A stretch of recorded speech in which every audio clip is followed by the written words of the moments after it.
So, the Xbox One X is finally here. After a year of waiting and more waiting, we finally have this box in our hands. But the real question is it any good? I've had it since launch night, so a few days now from when this video is going up. I've tested quite a few games on it, played a lot of Halo, a bit of Gears, and some 2K and Madden, just to kind of round out some various games I have. I played like the intro, maybe 20 minutes of Quantum Break. Not much of that, but I did want to go ahead and still give you guys my opinion on the Xbox One X before it gets too late, and I think I kind of got the gist of what this thing's about. So, is it any good? My review of the Xbox One X, well, yes, I think it is quite good. The specs inside of it are pretty powerful. It is, in fact, as of the time of this writing, the strongest console in the world, and that shows in the games. You're definitely getting native 4K the majority of the time. Of course, games, a lot of the games that we currently have out for the X right now are dynamic, so they can scale down or up as need be, and some games just don't hit that 4K mark. I know Sonic Forces runs in 1800p for some levels, and even down to 1080p in some levels as well. So mileage may vary because it is completely 100% dependent on the publisher. If the publisher does not release a patch, then the games will run at the same settings and resolution as the base Xbox One version. You will just get steadier frame rates and things, kind of like PS4's boost mode. If a game's not patched, you can still take advantage of the extra hardware, just not in you're not going to get 4K from non-patched games. Essentially, is the thing. But of course, there are quite a few games that are patched, so odds are you're going to find at least something you like, and more are coming out all the time. As the days go by here, they've already released a few more patches with even more on their way, which is definitely good to see. It looks like developers are really getting behind this, and they want to support these patches. I mean, even the PS4 Pro is seeing new patches now for games, because their developers are going back to old games and working on patches for the X, and are like, hey, we might as well touch up the PS4 Pro version too, which is cool. I think that now that the X is out, the developers can really focus on making the higher end versions of the game for the higher end consoles, and making those really shine. So we'll see better X ports, we'll see better Pro ports, and it'll just be better for gamers as a whole. But we're not here to talk about that. We're here to talk about the X itself. Is it good? Yeah, I honestly, I like it. Obviously, there's some issues. Some people may say it's a little overpriced. I do feel like for what you're getting in the box, $500 is absolutely a steal for this. I mean, even the gaming applications aside, you're also getting a 4K Blu-ray player, which is not something to scoff at. That's pretty cool. But for the Xbox being such a great media hub, there is just one thing to keep in mind. This may change in the future, but a lot of media apps on the Xbox One are not very well supported. YouTube has not had any updates for a long time, so that still does not support 4K or even 60 FPS. Like, that's how long it's been since that app was updated. So just be wary that some apps, YouTube's one of them. I know Crunchyroll and some others are in desperate need of updating. But YouTube is definitely the one that really comes to mind with apps that are not suited to take advantage of the X yet. Maybe we'll see patches down the line, but as of right now, as of November 9th at 1:01 a.m., that is not a thing. So, it's, the Xbox has always kind of branded itself as more than a gaming box. It's a media box too.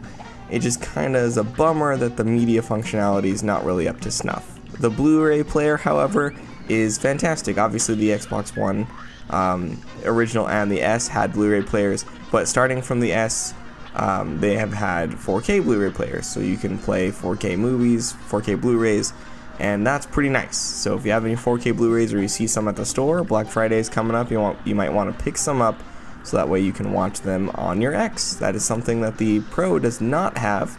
which I know it would make it more expensive, but it is still just a nice thing to have. The performance in the dashboard is significantly better, I've noticed.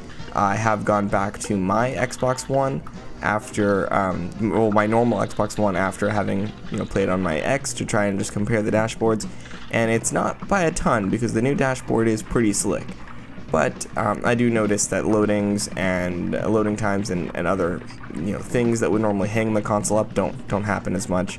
Loading times are significantly improved, pretty much across the board, even on 4K enhanced titles, which is interesting to see. Not all the time. I know Gears of War 4 has a couple situations where the loading times are going to be a little long, but a little longer than normal. But that's kind of the exception to the rule. By and large, you're going to see shorter loading times, which is pretty great. You do get super sampling on 1080p screens.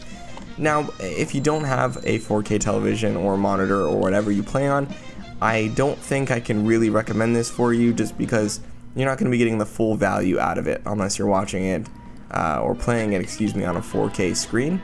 But just know that with super sampling, you 1080p users are not completely out of the dust. So if you didn't want to play, say, Halo 5 at a steadier, resolution, since the Xbox One tends to dip pretty low, if you wanted a game on Halo 5 in 1080p, that is definitely an option for you. If you do have the X, which is pretty cool, and it'll still downscale from 4K, so it'll look very nice even on a 1080p screen, which is definitely great. Want to applaud Microsoft for that as well. They are also, which is completely coming by surprise, patching older games as well, and I don't just mean older this gen games, I mean 360 games are getting actual Xbox One X patches. That blows my mind, which I just think that's super cool, supporting that far back. As of now, there's only, I think, 7 games, but I do expect to see that number increase as the time goes by. But all in all, definitely impressed with this little box here. It is the strongest console ever made as of now, so it's going to be interesting to see now, since PlayStation had that advantage up until a couple days ago.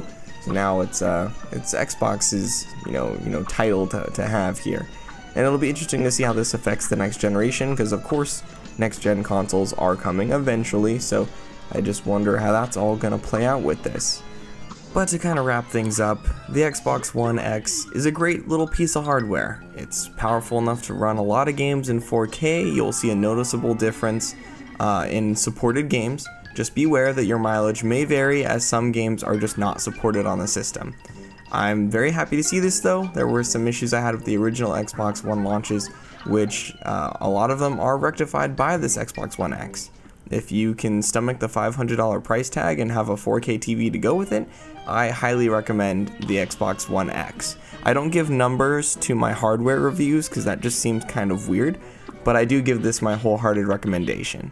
If you are on the fence about buying a 4K display, this might be enough to push you over the edge. It's a great little system, and if you can save up some money and be able to stomach the price, then absolutely I recommend going out and getting it. This is really good to see. Microsoft really needed something like this because, God knows the console wars rage on, so this is just nice to see. It's good that they can have a nice 4K console that's truly the most powerful console in the world for now. Obviously, I'm not going to stop criticizing Microsoft.